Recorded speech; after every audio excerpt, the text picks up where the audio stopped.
Welcome back, and thank you everybody for tuning in once again to the video for this week at the San Dimas Wine Shop and Tasting Room. This is our Battle of the Blends tasting. This is a tasting that we do every week. Cooper's picked some great wines, and they're all really well blended. So let me start out with that for sure. We got a white, and then we've got some reds. So let's go ahead, Kristen, and take it from the top. Let's do the Abunis. This is the 2013. This is their third effort of doing the Amrita. It's a Napa Valley wine, and it's a blend of Malvasia Blanca, Viognier, Moscato, and Pinot Gris. Now I know I said Moscato, but it is not a sweet wine. From what I remembered, it is completely bone dry and just real floral. The Viognier really speaks loudly, and the Malvasia Blanca speak real loudly in this wine. Great drinking wine, though. I love it. Then we go right over to the Lafleur. This here is a Right Bank Merlot. It's put out by Chateau de Sours, which we've carried a couple of their wines. I know that we have a rosé that we've carried from them that's pretty popular here. But this is their 2010 Lafleur d'Amélie. Like I said, it's a Right Bank Bordeaux. Comes from Saint Quentin de Baronne, and it's a blend of Merlot, Cabernet Sauvignon, and Cab Franc. Merlot, of course, being the primary grape. Very nicely done. It's more floral and earthy than a lot of these wines that I've tried from this region. So a much easier drinking wine for those of you that have oftentimes been maybe afraid to try Merlot because you think that they're too big or too bold or too tannic. This wine is not like that at all. Then we switch over to the dark. This here is a Cosentino wine that's put out in Lodi. This is the 2013. Like I said, the dark, it's a blend of 60% Petit Syrah, 40% Petit Verdot. It's oaked, pretty heavily oaked, but not over the top where it's offensive. But real big juniper notes, I remember on this wine. Real big juniper and nice spicy notes.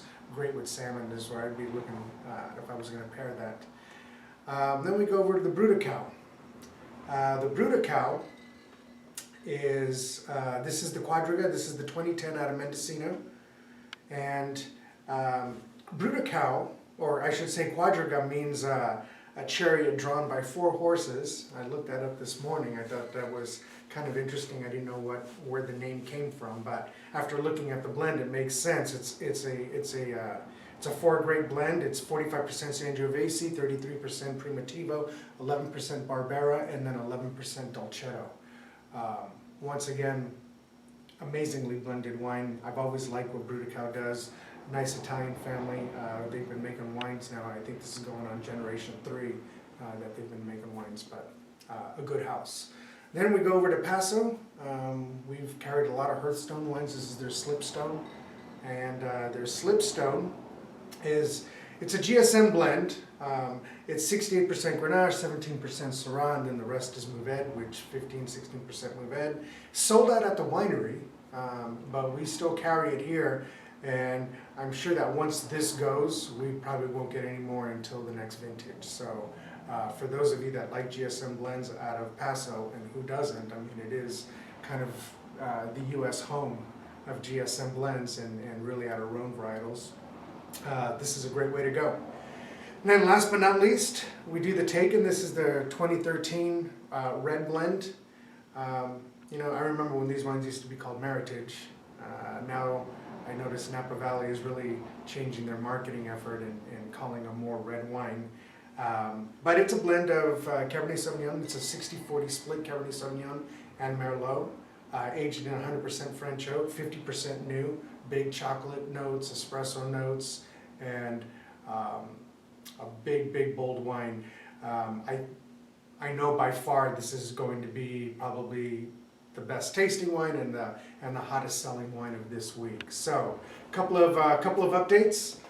We've got the 10-year anniversary coming up.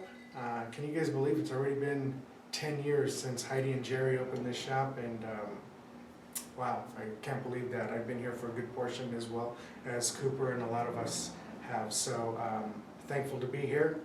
We're coming up to the 10-year anniversary. And on Tuesday, the 27th, we'll be doing some food and wine here. Don't know exactly what's on the menu, but it'll be appropriate.